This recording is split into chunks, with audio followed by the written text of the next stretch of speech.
പാകിസ്ഥാന്റെ anti narcotics ഫോഴ്സിന്റെ website hack ചെയ്തു. ഇസ്ലാമിക ഭീകരത അവസാനിപ്പിക്കാനുള്ള ദൗത്യത്തിലാണെന്ന് അവകാശപ്പെടുന്ന ഒരു സംഘമാണ് ഈ വെബ്സൈറ്റ് ഹാക്ക് ചെയ്തത്. പാകിസ്ഥാനെ യാചകരുടെ നാടെന്നും ഹാക്ക് ചെയ്തുകൊണ്ടുള്ള സന്ദേശത്തിൽ വിശേഷിപ്പിക്കുന്നു. കഴിഞ്ഞ ദിവസം നമ്മുടെ സൈന്യത്തിന്റെ ഉൾപ്പെടെ വെബ്സൈറ്റുകൾ ഹാക്ക് ചെയ്യാൻ വേണ്ടിയുള്ള വലിയ ശ്രമം, വലിയ അറ്റാക്ക്, സാധാരണ നിലയുള്ള നോർമൽ ഹാക്കിംഗ് ശ്രമം ആയിരുന്നില്ല, വലിയ അറ്റാക്കായിരുന്നു. നമ്മുടെ പല മന്ത്രാലയങ്ങളെയും വെബ്സൈറ്റുകളെയും നിയന്ത്രിതാക്കാൻ ശ്രമമാണ്. അതിനെ നമ്മൾ നന്നായി പ്രതിരോധിക്കുകയും തകർക്കുകയും ചെയ്തതിന് പിന്നാലെയാണ് പാകിസ്ഥാനിലെ വെബ്സൈറ്റ് ഈ നിലയിൽ പിടിച്ചെടുത്തു എന്ന തരത്തിൽ ഒരു സംഘം അവകാശപ്പെടുന്ന അർജുൻ പിതാവിനുണ്ട്. അർജുൻ, ആരാണ് പിന്നിൽ, എന്തെല്ലാമാണ് വിശദാംശങ്ങൾ?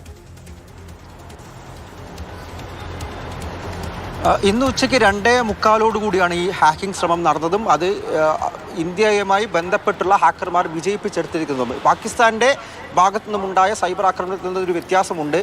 ഇവിടെ ഇന്ത്യൻ സംഘം അവരുടെ നാർക്കോട്ടിക്സ് കൺട്രോൾ ബ്യൂറോയുടെ സൈറ്റ് ഹാക്ക് ചെയ്തിരിക്കുന്നു. അതിൻ്റെ ശ്രമം നടത്തി, അത് വിജയകരമായി ഹാക്ക് ചെയ്ത് ഇപ്പോഴും ആ സൈറ്റ് പാകിസ്ഥാൻ സർക്കാരിന് വീണ്ടെടുക്കാൻ സാധിച്ചിട്ടില്ല എന്നുള്ള കാര്യമാണ് വ്യക്തമായിരിക്കുന്നത്. അതിൽ ചില സന്ദേശങ്ങൾ ഇന്ത്യയുടെ ഭാഗത്തു നിന്നുള്ള ഹാക്കർമാർ എഴുതിയിരുന്നു. അത് ഇപ്രകാരമാണ്. അതായത്, നിങ്ങൾ നിരപരാധികളായിട്ടുള്ള വിനോദസഞ്ചാരികളെ ലക്ഷ്യമിട്ടു, അവരെ കൊന്നൊടുക്കി, ഇതിനുള്ള മറുപടി പാകിസ്ഥാൻ പറയേണ്ടി വരും.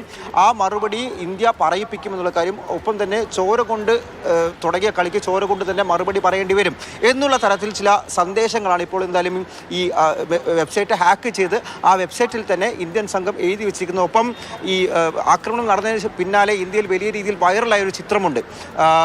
വിനയ് നർവാൽ നാവികസേന ഉദ്യോഗസ്ഥരായിരുന്നു. അദ്ദേഹം മരിച്ചു കിടക്കുന്നതിൻ്റെ അരികത്ത് തന്നെ ഭാര്യ ഇരിക്കുന്നൊരു ഫോട്ടോ, ആ ഫോട്ടോ അടക്കം ഈ സൈറ്റിൽ ഇപ്പോൾ പോസ്റ്റ് ചെയ്തുകൊണ്ടാണ് ഹാക്ക് ചെയ്ത ശേഷം ഇത്തരത്തിലൊരു സന്ദേശം ഇന്ത്യൻ സംഘം പോസ്റ്റ് ചെയ്തിരിക്കുന്നത്.